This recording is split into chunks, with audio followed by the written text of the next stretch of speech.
ఈరోజు దేవుని యొక్క వాగ్దానము 1 యోహాను రాసిన పత్రిక 4వ అధ్యాయం 4వ వచనం. మీలో ఉన్నవాడు లోకంలో ఉన్నవాని కంటే గొప్పవాడు. దేవుడి వాక్యం నిలిచుగాక.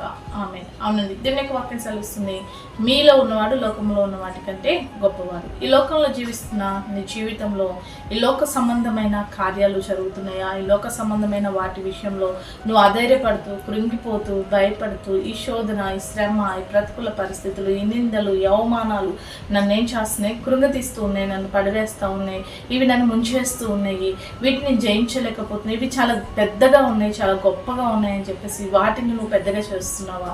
వాటిని చూసి భయపడుతున్నావా? అయితే దేవుడు చెప్తున్నాడు, నీలో ఉన్నవాడు లోకంలో ఉన్నవాడి కంటే గొప్పవాడండి. నీవు ఎదుర్కొంటున్న శోధన కన్నా నీ దేవుడు గొప్పవాడు. నువ్వు ఎదుర్కొంటున్న నిందల అవమానాల కన్నా నీ దేవుడు గొప్పవాడు.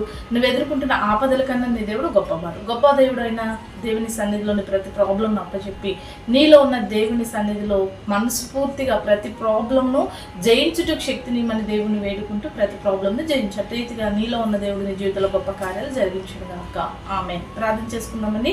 సకల ఆశీర్వాదాల కారణపుత్రుడైన మా ప్రియ పరలోక తండ్రి, ఇక ప్రార్థనలు ఎత్తిస్తున్న ప్రతి బిడ్డను జ్ఞాపకం చేసుకోండి.